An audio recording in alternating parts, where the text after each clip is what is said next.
அனைவருக்கும் வணக்கம். வணக்கம். என்னுடைய பெயர் ஆர் கோபாலகிருஷ்ணன். நறுவலிக்கொல்லை கிராமம், பட்டுக்கோட்டை தாலுகா, தஞ்சாவூர் மாவட்டம், தமிழ்நாடு. இது என்னுடைய மனைவி. என் பெயர் லலிதா. நான் 40 ஏக்கர் நெல் விவசாயம் பண்ணிக்கிட்டு இருக்கிறதுல ஒரு 6-7 வருஷத்துலமா கவுன்சில் ஆக்ட் தான் பயன்படுத்துகிறேன்.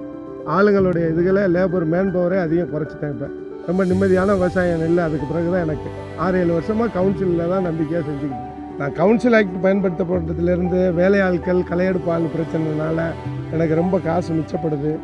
அதனால் நிம்மதி. இப்போ குறிப்பிட்ட டயத்தில் பயிர்களும் நல்லபடியாக வளர்ச்சி அடையுது. இனிமேல் பில்லு தொந்தரவே இல்லாமல் அந்த கவுன்சில் வந்ததுக்கு பிறகு எனக்கு ஒரு மன நிம்மதியாக தான் இருக்கேன். இந்த கவுன்சில் ஆக்ட் நேரடி தெளிப்புக்கு 90 கிராம் உரத்தோட தண்ணியில் மிக்ஸ் பண்ணி உரத்தோட கலந்து அப்ளை பண்ணிடுவோம். ஆனால் வயல் சமமாக இருக்கணும். அதுதான் மெயின். எல்லா இடத்துலையும் தண்ணி இருக்கணும். இந்தியாவில் 10 லட்சம் பேர் இந்த கவுன்சில் ஆக்டை பயன்படுத்துறதுல நாங்களும் ஒருவராக இருப்பதில் பெருமை அடைகிறோம். எல்லா விவசாயிகளும் இந்த கவுன்சில் ஆக்டை பயன்படுத்துமாறு நாங்கள் கேட்டுக்கொள்கிறோம். கவுன்சில் ஆக்டிவ், உன்னத தீர்வு, உயர்ந்த மதிப்பு.